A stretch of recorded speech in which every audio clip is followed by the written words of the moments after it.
Welcome. In front of me I have Samsung Galaxy Note 10 and today I'll show you how you can check your battery temperature. And first you have to go for the Play Store, click on the search pool, and we have to download this application, name Ampere. Let's install. Right now we can open. Click yes, agree, tap close, and then click on OK.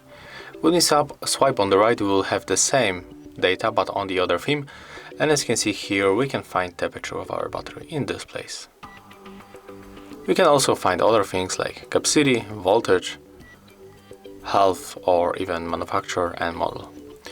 And that's all. If you find this video helpful, remember to leave a like, comment and subscribe to our channel.